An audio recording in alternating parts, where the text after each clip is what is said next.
Welcome to the first episode of Growth Unlocked Beyond Scale. I'm your host, Kieran Cron. We're diving deep into the world of revenue operations with our guest, Rosalyn Elena, the founder of the RevOps Collective and a seasoned expert in the field. With over 25 years in tech and a robust background in go-to-market operations, Rosalyn has advised numerous high-growth startups and led teams at major enterprise companies. Today, she's here to share her insights on optimizing revenue processes, breaking down organizational silos, and the importance of strategic alignment across marketing, sales, and customer success teams. Stay tuned to learn how to leverage RevOps for sustainable growth and why it's important to continuously adapt and innovate your operations. Hello, and welcome to the Growth Unlocked podcast. I am really excited to have Rosalyn Elena on the show today. Rosalyn, thank you so much for joining us. Yeah, no, thank you for having me. I'm excited to be here. Awesome. Well, it's such a joy to have you with us. I think some people might refer to you as the queen of RevOps, or maybe that's just me.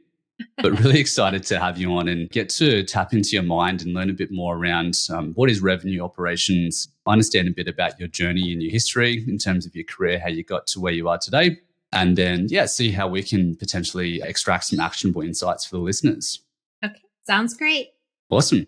First question, we'll kick it off with a bit of an intro to RevOps for some people that may not know what the function is. In your words, can you give us a brief overview of what revenue operations, aka RevOps, is and its primary function within a business? Yeah, this is a great question. It's a great way to kind of kick off the conversation because I think baselining on what revenue operations actually is, or at least what it means to me, is a great kind of jumping off point. I think if you ask, 10 different people what revenue operations is, they may give you kind of a generic answer, but then what is it actually in practice? I think in a lot of companies is very different, depending on where you sit and size and stage of company and all of that. But I'll give you sort of my answer when people ask me, what is revenue operations?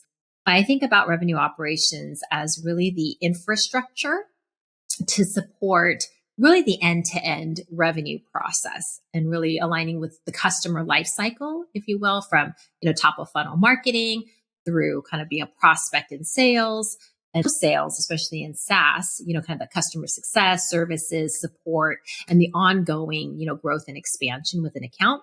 So if you think about that infrastructure, it's, people, process, technology, but it's also strategy, data, insights. And I also like to include enablement because I think that is a big part of really driving that revenue engine right across the entire customer lifecycle for your business. Yeah, amazing. I love how you think about it really holistically across, people, process, and technology, which are, like you said, the kind of foundations of the business. And it's crazy to think how many companies that I speak with actually don't have a RevOps function within the organization. Maybe we're a bit more of a laggard in Australia compared to the US. But I'm interested to hear, I guess, like from your perspective, why do you believe that RevOps has become such a critical function in a business today? I've noticed that in the last couple of years that the amount of role openings for RevOps has definitely been increasing. So it seems like there's more awareness around it. Why is it such a critical function for a business? I think for revenue operations, I think we've definitely seen, the rise of RevOps, right, over the last 5 years. But RevOps has always existed, right? I think it maybe in some shape, way, shape, or form, people think about operations and they think it's something new. But I often tell people, hey, for as long as there's been revenue, right, as long as there's been sales and marketing, there has been some type of operational function. Although traditionally it's been maybe more of a support function, right? Being able to kind of be more administrative and more in the back office versus really coming into the forefront. As you mentioned, just seeing a lot more revenue operations roles, right? And people just talking about RevOps and understanding that they need to think about, if not implement revenue operations. And I think the reason for that, one is that, if you think about our, just the landscape of the market, how complex go-to-market is, right? The multiple selling motions that we have, buyers being just much more demanding, right? We expect a frictionless, experience, the rise of SaaS and the recurring revenue models. the explosion of data, right? Just having so much data and the explosion of the tech stack, right? You think about all the thousands of technology tools that are available to businesses. I think with some of those complexities in both kind of internal complexities as well as external factors has really given a rise to revenue operations, because having that, holistic body or function that's sort of looking across the entire customer journey and being able to optimize across the journey and kind of break down. We talked a lot about breaking down the silos and making sure that everybody's, aligned in terms of where we're trying to go from a strategic perspective, but also a day-to-day operational perspective. And just managing all the data systems, making sure that everything is talking to each other. I think that has really given an opportunity for operations to become more of the forefront, in the front office, more of a strategic business partner and thought leader rather than that back office support function. With that said, if you ask any RevOps professional, they will say, I want to be more strategic, but I'm so tactical, right? I'm in the tactical weeds. And so I think that balance of being both tactical and be able to support the day-to-day operation, but then being strategic in the sense of being able to really guide the business right through kind of data and systems and insights is a really big part of what revenue operations can bring to the table. And I think that's why there's just such a much more critical part of the business, because we need to move fast and we need to have the right information to make business decisions quickly. Right. And that's where RevOps comes in. It's such a great perspective, and I think you've summed it up really well. I want us to touch on the data piece as well as the technology as well, because obviously everyone wants more data, and it's one of these kind of things that most businesses have a lot of it, but they don't necessarily know what to do with it or draw the right insights or look for the right kind of metrics. From your perspective, what are the key metrics that, from a strategic perspective, you would be looking at as a RevOps expert? Yeah, I think a lot of companies will immediately go to the sort of the lagging indicators, right? We all kind of look in the rearview mirror and track, win rates and close revenue and average deal size, right? And sort of ARR overall. So I think those are all very important kind of table stakes metrics to measure.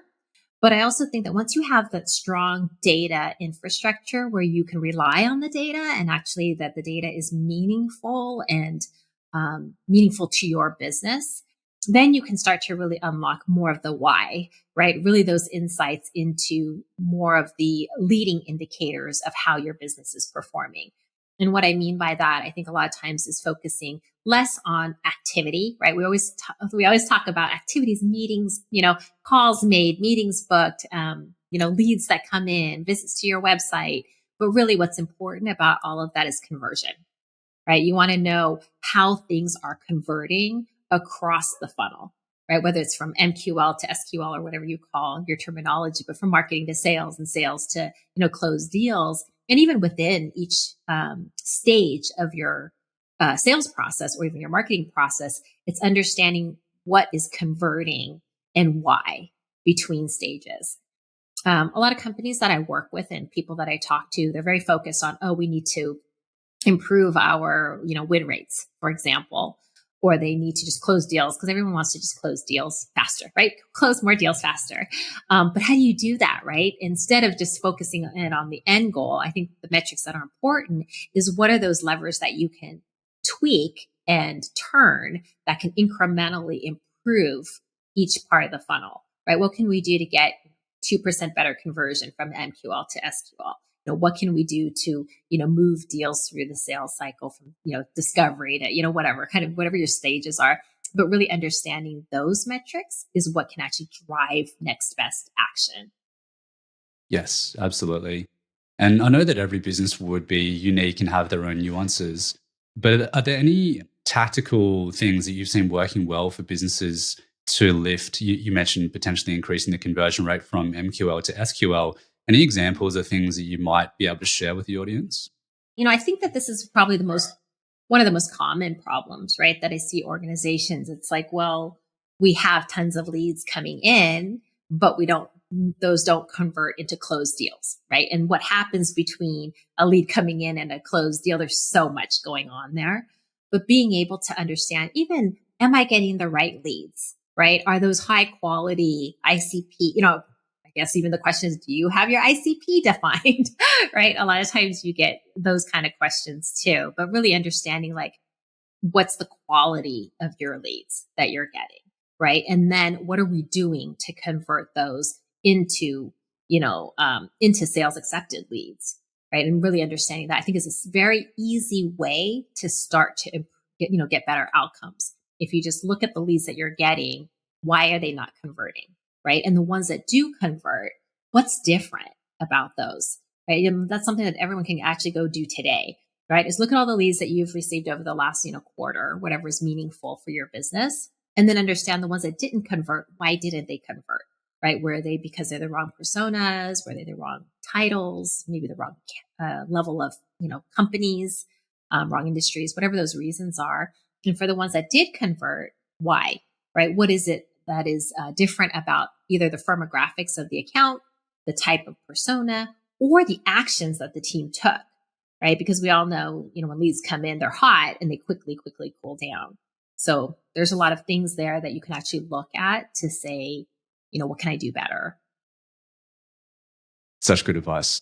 And I think you've raised a good point around the ICP side of things, because a lot of companies will just, accept any kind of lead. They'll talk to anyone that's showing any kind of intent. If there's a download, a white paper, any kind of action like that would typically lead to a salesperson or an SDR reaching out to that person to start a conversation.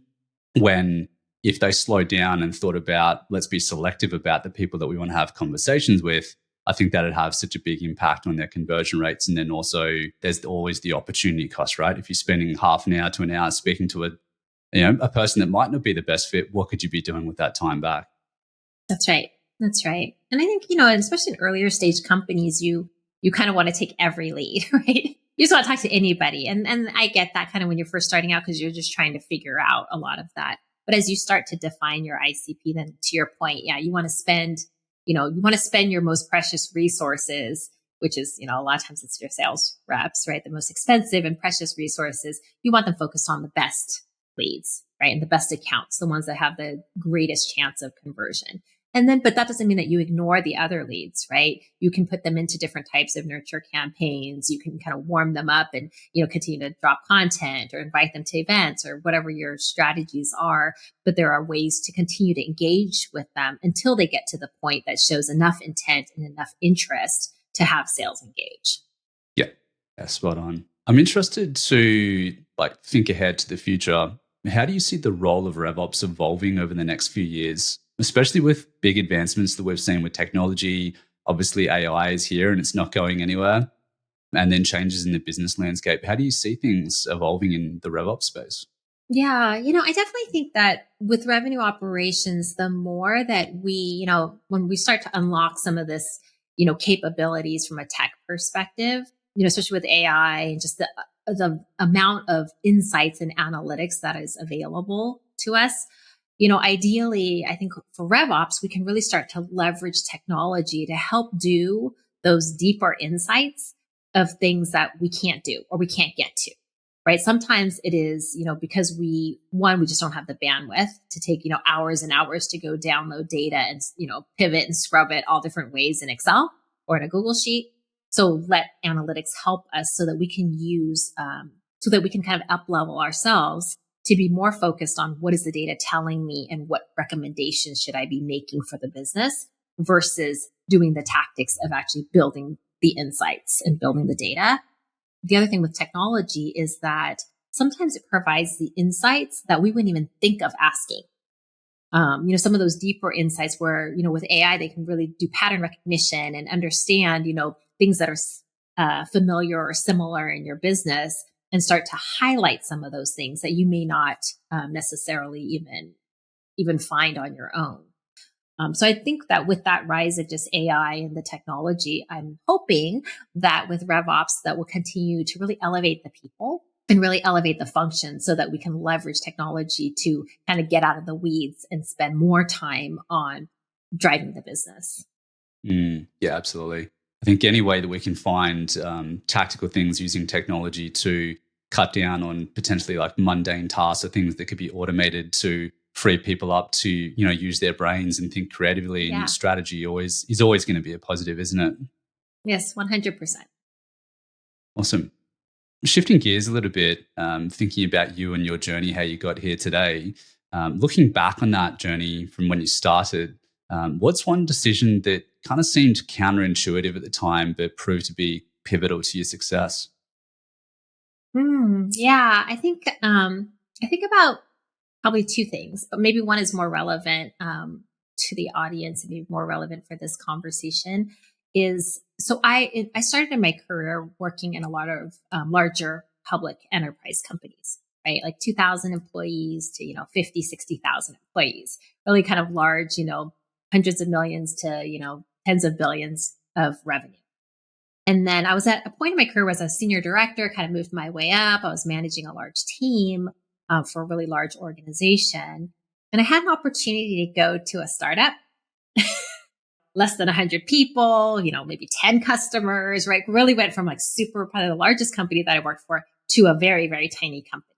And I had an opportunity to do that, which I took a huge, compensation risk and a huge pay cut, literally, to go to a company because I really wanted to build something from scratch.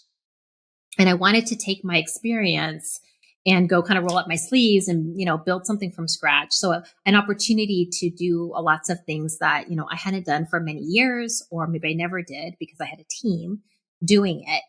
But having kind of gone that route and taken that chance to go to a startup, I found a whole nother set of sort of skills and experience. I was able to really get a different type of experience that I would have never done had I stayed in a large company.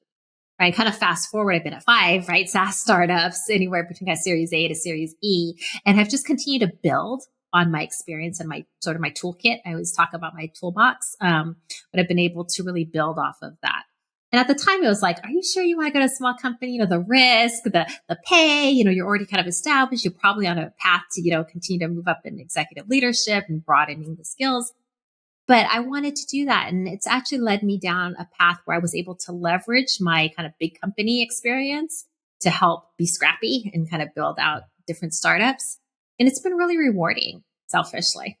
So not for the faint of heart, not for everybody. Definitely don't quit your, job and go run off to the next startup. But something to think about, that sometimes those, the question is really good because sometimes those things that you're like, maybe not a good idea, but you kind of take a leap of faith to go do.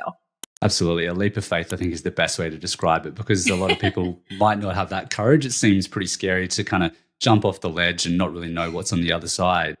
Yeah. What were the questions that you were asking yourself and thinking about at the time when trying to make that decision? Yeah, so I'm in the Bay Area, so kind of in the heart of Silicon Valley, right? And so over the years have seen every .com, right? And every .com go out of business as well, right? So I've kind of seen the ups and downs of that. So I think up to that point, I had always thought it was too risky, right? To go to a really small company because I've seen sort of when it doesn't go so well, from the outside, kind of looking in. And so that was definitely something that I really wanted to consider, was like, okay, the stability, of the company. Is the business even going to be around? What am I going to be able to learn from this experience? And I was really at that point in my career where I really wanted to continue to learn and grow in different ways. And I think some of the things that I really asked myself was, one, obviously, if you're able to, and we're fortunate enough from a financial perspective to kind of take a bit of a step back. That's obviously very important because we have, got to pay the mortgage and got to pay the bills and all of that and support the family. But I was at that point where I felt like I could be comfortable to go take that risk. But mainly it was more about what is the learning opportunity and what's the opportunity from a career perspective to go do something completely different. Obviously you want to know about the leadership and the product and all these questions. And it's funny because there's probably a lot of questions that I should have asked going to my first startup that I learned over time by going to more startups and knowing what to ask. Because initially you think, oh, looks like a good product. You don't really ask about how much money is in the bank, what's our runway, right? Who are, all the investors, and really digging into that, versus now I would definitely be asking a lot of different questions. Definitely. Yeah, each of those experiences just gives you so much more perspective, and you just learn every time you go through one experience after the next. And it sounds like it's made you a lot wiser throughout the process. Yeah, for sure. Yeah. Awesome. Throughout your career or just life in general, what are the most valuable lessons, if you could distill it down to a couple, what are the most valuable lessons that you've learned over that trajectory? Yeah, I think when I think about, career and life, one of the things that I always talk about that I think is something that I wish I had done more of, right? And one of those things for sure is that I wish I had really leaned in on and asked for help more often. I think most of the time in my career, and I still have this problem now, is that I feel like I have to do it all on my own. I have to go roll up my sleeves and kind of do it on my own without asking for help. And I think that's something that I think is really important for others, is to be okay with asking for help, because it's not only are you able to hopefully accelerate your career and maybe have less kind of trial and error, but you're also able just to skip some steps, get different perspective, and be able to, feel supported also. I think that's the other part that you miss out on if you don't ask for help. I always talk about this motto about just kind of being comfortable with being uncomfortable. And that's something that I wish I had learned earlier in my career and really let myself kind of step out of my comfort zone more often. And that's something that I've done over the last, 4 or 5 years that has really helped kind of shape who I am and kind of shaped my career path as well. Yeah, such great insights there. And particularly when it comes to asking for help, I couldn't agree more. So as a leader myself, previously, that's one of the things I used to talk to my people about all the time, is particularly when you're new to a role, new to a company, new to a team, you've got to ask for help, because unless you do ask for it, it's going to take a lot longer to ramp. You're going to be like floundering around a little bit. And I think there's this, I'm not sure what it is. Some people feel this hesitation to ask for help for some reason, maybe because they don't want to inconvenience other people, or they want to try to do it by themselves and stand up on their own 2 feet. Yeah. And I think sometimes there's sort of that incorrect sort of feeling of, oh, it's a sign of weakness, right, to ask for help. And I remember one of the best CEOs, one of the best CEOs I've ever worked for, he said that, I remember him teaching us that one of the most powerful things you can do is actually ask for help. Can you help me with this? Right. And especially when you think about in sales, right, being able to tell the customer, it's like, hey, how can I help? Or, can you help me with this? And being vulnerable, I guess, and being in that position of being just kind of open to feedback as well. It really helps you to kind of unlock the doors. People kind of put their guards down. And I think people are much more willing to be transparent and be helpful when you do that. Yeah, definitely. I couldn't agree more. I think that vulnerability piece is something I've definitely had to work on over the years. And the more you can open yourself up and just be open to feedback, it's only a good thing, right? Because that feedback is so powerful to, sometimes look at yourself in the mirror, self-reflect, and actually move forward. Yep, 100%. And that's probably a great lesson too, is being able to be open to feedback and genuinely ask for feedback and be open to it. Definitely. Yep. What habit or belief have you changed potentially in the last couple of years that has significantly impacted your life or your career in general? Yeah, I think that was probably going to be more of kind of that being comfortable with being uncomfortable. That's kind of the first thing I think about, because, in the past, I think, whenever I would take on a new role or I would do something, even in my life, like, purchasing a home or whatever those things are, I would always want to be like 95% plus there, right? Before I would make that decision, right? Versus I would have to be really confident that I was going to be like almost 100% success before I would try something. And I think that's something that definitely have changed over the years of thinking like, I'm never going to be 100% there. And if I am 100% there towards that goal, I'm probably aiming for the wrong thing. So I think really being comfortable with being uncomfortable, knowing that, hey, I'm, 50% there, I'm 80% there. I need to take that jump. Otherwise I'll never get there. And I think it's being comfortable with that and knowing that I need to give myself space to grow, right? And to learn and be okay with that. Absolutely. I could imagine in the beginning it's probably quite difficult because there's this fear of the unknown and not sure what's going to happen. And over time, as you realize, you start to make decisions that work out, that are successful on the other side, you start to build that confidence and you back yourself to make those decisions, right? Yeah, definitely. And I also think that by putting yourself out there, you realize that what's the worst thing that could happen. Right. And it's interesting because like being on this podcast with you, I literally was this morning on a call with a company about joining an event, being part of their panel. And we were talking about this and I thought about, they asked me kind of my experience around being on a panel or doing speaking and such. And I was telling them about 4 years ago, the first time I had hosted an event with over like 300 people. It was virtual. And that first time was like, oh my gosh, I was like, oh gosh, what I'm going to say? Because I had a whole thing I had to talk about. And then I had to moderate a panel, right? And my internet went down like for almost an hour right before the event. And so it didn't come back up until like 5 minutes before the event was supposed to go live. And we had over 300 people like waiting on this call, right? In addition to like 3 panelists. And I remember I was trying to get my hotspot, I'm using my phone set up. I was in an office area that wasn't really that comfortable to be doing this. And I jumped on like literally less than 5 minutes before, and I couldn't get myself on out of the backstage. I could see everybody in the panel and they were talking like, where's Rosalyn? How come she hasn't joined us? Is she going to leave us alone? And I'm like, I'm right here, and it was really crazy. But by the time I actually got logged in and got on stage, like it was like we were live. And so I just jumped in and just did it. And I figured, what's the worst that could happen? I just jumped in, went through the spiel, moderated the event. And it was a great event, but it taught me really like, hey, what's the worst thing that could happen? It's like, well, you can have no internet, but it just got me to be more comfortable with whatever will happen, right? Dog will bark, kids will cry, whatever things that will happen. And you're just like, it's okay, right? And be comfortable with that. Totally. Yeah. That must have been so nerve-wracking. I couldn't only imagine what was going through your mind at the time. Yeah, definitely. And now I'm like, oh, okay, whatever happens, happens. We just join and have a great conversation. Exactly. It'll be what it'll be. Yeah. Awesome. Shifting gears again, I guess back to the go-to-market side of things. You obviously consult with and speak to a lot of different companies. What's one piece of advice that you frequently hear that might be given to go-to-market leaders that you believe is wrong and why?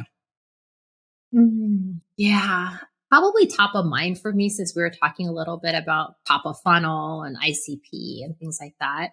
I think one of the things I see a lot of early stage kind of founders do when it comes to go to market is they try to please everybody, right? They want to cast a wide net. They want to be able to service everyone with their product. And I think it's a big mistake, because when you have limited resources as you're building, you need to build for the right audience, right? You need to build for who you think is, who's sort of that no-brainer that they absolutely need your product, right? And then you evolve the product and you can expand the product to more personas and more companies. But I'm sure you've had this experience where you talk to companies, it's like, oh, well, who's your ICP? And they say, oh, B2B SaaS, right? And it's like, okay, that's not an ICP. That's like everybody in the whole ecosystem, right? It's like, but helping them really start small and target the right accounts so that they can start to win and start to learn, right? And get people in the product. Otherwise, they kind of spray and pray, and then they just don't see success, or they start building the product in the wrong direction. I think I've seen that a lot too, where they bring in a couple of customers and then that particular early adopter wants you to build something very specific for their business. And then it ends up sucking up a lot of their product and engineering resources to go build something that's very niche for that one customer that they can't use for, the rest of the folks that they're going after. Yeah, it's such a great point that you've raised. And I think it kind of surrounds this concept of something that I've had to learn how to do over the years, which is being able to say no. Saying no to more things, more people, not because you want to be difficult, but because you've got to realize that, your time is precious, your resources are precious, and you need to be really focused on saying yes to the right things. Yeah. Yep. 100%. Last question for you would be, what advice would you give to listeners, say like business leaders, go-to-market leaders out there, founders, etc., that are potentially considering to integrate RevOps into their strategy? So if they don't have a RevOps function, they've heard about it, but they haven't done anything with it. where would be a great place to start for them? I think from any company who's kind of thinking about RevOps, because it's so broad and it can mean so many different things, I think for the organization to be just very thoughtful about what they need from a RevOps perspective. Like, don't take that kind of generic approach of, oh, I need to hire, this leader. I need to have this tech stack. I need to have, this type of systems. I need to have, this kind of CRM or whatever. I think it's more about thinking about where is it that you're trying to go, right? Always thinking about your outcomes and kind of what you're trying to achieve. Then thinking about what are the gaps to get there, right? Like, what's preventing me or our organization from reaching those goals, and then designing your operations around that, right? Because sometimes we just need some systems in place. We just need to have some kind of data and some kind of insight and visibility into what's happening in our business. Sometimes we may be hiring a lot of reps and we need to be able to have more enablement and a repeatable sales process, right? So if you think about just where is it that we're trying to go, and then work backwards in terms of what do I need now? And then what do I need, 6 months from now, 3 months from now, whatever that plan is. I think that's probably the best way to kind of generically, I guess not generically, but holistically think about it, because there's no kind of one size fits all for any organization. I get that question a lot. You probably hear like, oh, what should I hire for first? Right. And it's always the dreaded, it depends, right? What is it that you need? So really thinking about that, and then also thinking about where your gaps are, but then also what strength you have on the bench, right? Like, who do you have in-house that can cover certain things? And then where are those bigger gaps that you might want to hire for? Yeah, perfect. Thank you so much, Rosalyn. It's been an absolute pleasure having you on. Where can our listeners find you? Any particular channels that they can follow you or find you through? Yeah, definitely spend all my time on LinkedIn. Definitely check out, the RevOpsCollective.com website. There's lots of resources there from a RevOps perspective that hopefully will be helpful to others. Yeah, LinkedIn is the best place to find me. Awesome. Thank you so much. Really appreciate your time and thoroughly enjoyed the conversation today. Yeah, thank you for having me. Always happy to talk about RevOps. Thanks so much. Thanks for listening to this episode of Growth Unlocked Beyond Scale. If you enjoyed the show, it would really be appreciated if you can leave a 5-star review wherever you consume your podcasts. And while you're there, why not subscribe to the channel so you don't miss any future episodes? If you'd like to learn about how to drive profitable scale in your business, gain clarity on your direction, and improve your business valuation, click the link in the show notes to connect with Kieran.